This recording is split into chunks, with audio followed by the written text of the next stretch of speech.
স্বাগতম আজকের বাংলা নিউজে। শুরুতে দেখবেন সংবাদ শিরোনাম, এরপরে দেখবেন বিস্তারিত। বিএনপির স্থায়ী কমিটির সদস্য ও কক্সবাজার এক চকরিয়া ও পেকুয়া আসনের বিএনপির প্রার্থী সালাউদ্দিন আহমেদ বলেছেন, একটি দল তাদের ভোট দিলে মরণের পর জান্নাত পাবে বলে ধোঁকাবাজি করছে, তাদের থেকে সাবধান থাকতে হবে। এরপর দেখবেন বাংলাদেশ খেলাফত মজলিসের আমির মামুনুল হক বলেন, 1971 সালের মুক্তিযুদ্ধের মধ্যে দেশ স্বাধীন হলেও স্বাধীনতার পর লুটপাট দুর্নীতির কারণে মানুষের ভাগ্যের পরিবর্তন হয়নি। সে কারণে জুলাই গণঅভ্যুত্থানের তরুণেরা জীবন উৎসর্গ করে দেশকে নতুন করে পথে নেওয়ার চেষ্টা করেছেন, কিন্তু ইতিমধ্যে কয়েকটি রাজনৈতিক দল দেশকে আবারও পুরনো পথে ফেরানোর ষড়যন্ত্রে লিপ্ত হয়েছেন। এবং সর্বশেষ দেখবেন নির্বাচনী প্রচার প্রচারণার লেভেলে প্লেয়িং ফিল্ড বা সবার জন্য সমান সুযোগ না থাকার অভিযোগ তুলেছেন জাতীয় নাগরিক পার্টি এনসিপির আহ্বায়ক নাহিদ ইসলাম। এতক্ষণ শুনলেন সংবাদ শিরোনাম, এবার দেখবেন সম্পূর্ণরূপে বিস্তারিত।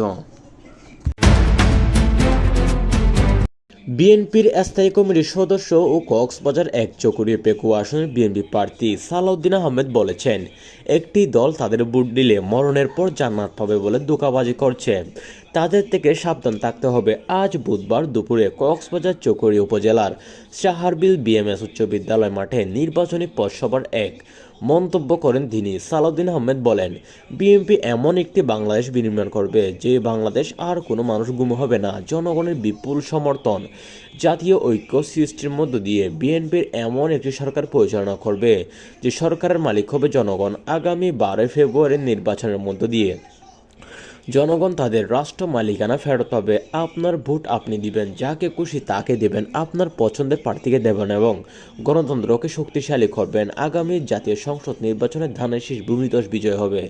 সালাউদ্দিন আহমেদ বলেন, বিএনপির কর্মসূচি, বিএনপির পরিকল্পনা এবং রাষ্ট্রভাবনা যদি পছন্দ করে তাহলে অবশ্যই তারা বিএনপিকে ভোট দিবেন। অন্যদিকে বাংলাদেশ খেলাফত মজলিসের আমির মামুনুল হক বলেন, 1971 সালে মুক্তিযুদ্ধের মাধ্যমে দেশ স্বাধীন হলেও স্বাধীনতার পর লুটপাট দুর্নীতির কারণে মানুষের ভাগ্য পরিবর্তন হয়নি, যে কারণে জুলাইয়ের গণঅভ্যুত্থানের তরুণেরা জীবন উৎসর্গ করে দেশকে নতুন পথে নেওয়ার চেষ্টা করেন, কিন্তু ইতিমধ্যে কয়েকটি রাজনৈতিক দল দেশকে আবারও পুরনো পথে ফেরানোর ষড়যন্ত্রে লিপ্ত হয়েছে। গতকাল মঙ্গলবার রাত 10:30টার দিকে মৌলভীবাজার শ্রীমঙ্গল রেলওয়ে মাঠে বাংলাদেশ খেলাফত মজলিসের মনোনীত প্রার্থী নূরে আলম হামিদের নির্বাচনী জনসভায় প্রধান অতিথির বক্তব্যে এ কথা বলেন দলটির এই নেতা। মামুনুল হক বলেন, যারা সত্যি অর্থে জনগণের অধিকার আদায়ের রাজনীতি করতে চান, মানুষের সেবা ও দেশের উন্নয়নের আন্তরিক, তাদের জনগণের খাতারে নেমে আসতে হবে। রাজনৈতিক মাঠে ও সংসদে যুক্তি বিশ্বাসের রাজনীতি করতে হবে। আগের মতো সন্ত্রাস, ভয়ভীতি দেখানো পেশিশক্তির মাধ্যমে ব্যালট ছিনতাইয়ের রাজনীতি ভুলে যেতে হবে।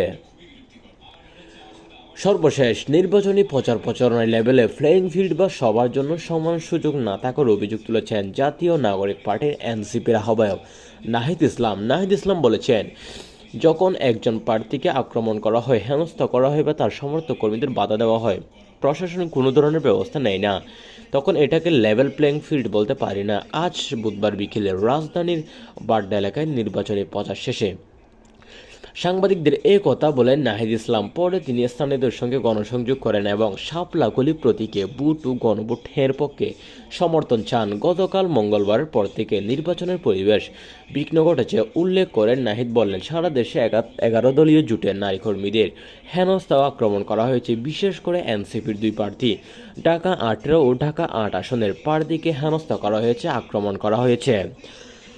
এই ছিল আজকের নিউজটি যদি ভালো লাগে চ্যানেলটি সাবস্ক্রাইব করে দিবেন। ধন্যবাদ।